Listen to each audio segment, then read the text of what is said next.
Jadi di sini kami akan membahas tentang NPWP atau nomor pokok wajib pajak yang isinya mengenai pengertian, jenis-jenis, pihak yang wajib memiliki NPWP, sanksi, dan penghapusan dari NPWP itu sendiri.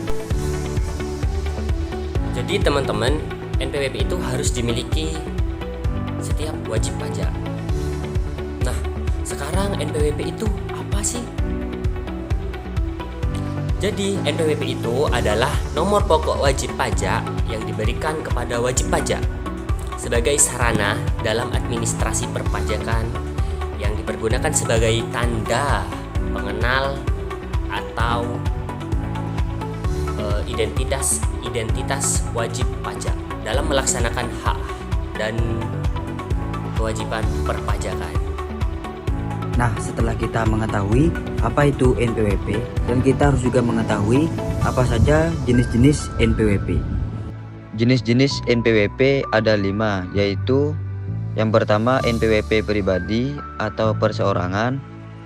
NPWP ini dimiliki oleh individu yang telah memenuhi kriteria sebagai wajib pajak. Yang kedua, NPWP badan ditunjukkan untuk entitas hukum atau badan usaha yang melakukan kegiatan bisnis, yang termasuk yang pertama perseroan terbatas dalam kurung PT, yang kedua Commandeitary Venon-Sub dalam kurung CV, yang ketiga firma, yang ketiga NPWP bendaharawan khusus untuk pejabat pemerintah yang bertugas mengelola keuangan negara atau daerah.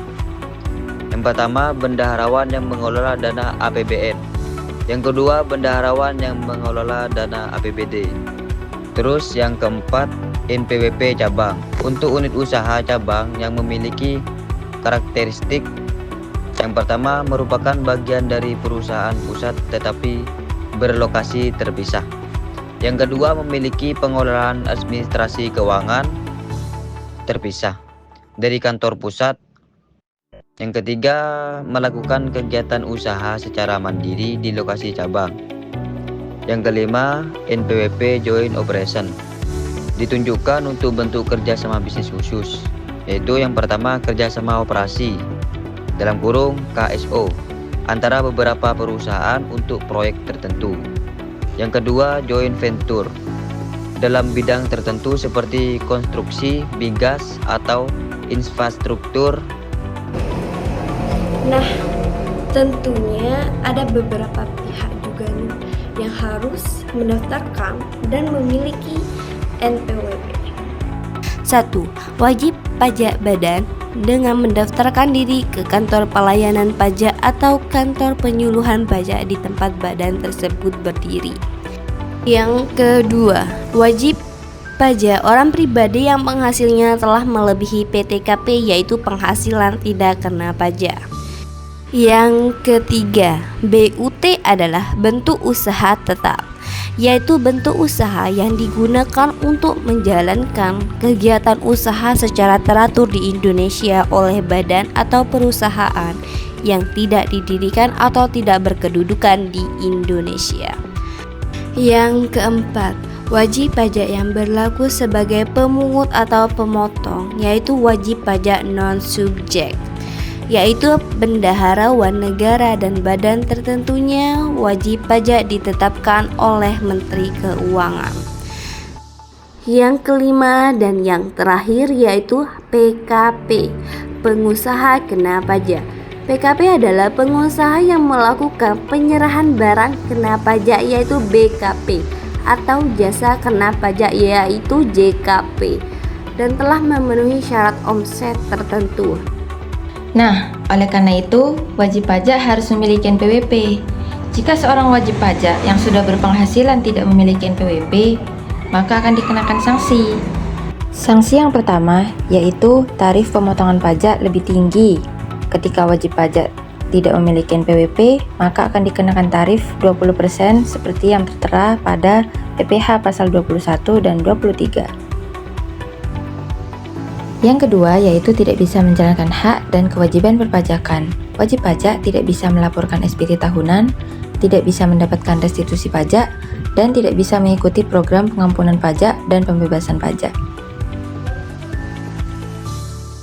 Yang ketiga, yaitu terkena sanksi administratif. Jika wajib pajak yang seharusnya mendaftarkan NPWP tetapi tidak mendaftar, maka bisa dikenakan sanksi berupa denda atau bunga keterlambatan. Yang terakhir, yaitu hambatan administratif non-pajak. Tanpa NPWP, seorang wajib pajak pasti akan mengalami kesulitan, seperti mengajukan kredit, melamar pekerjaan, dan mengurus izin usaha atau tender.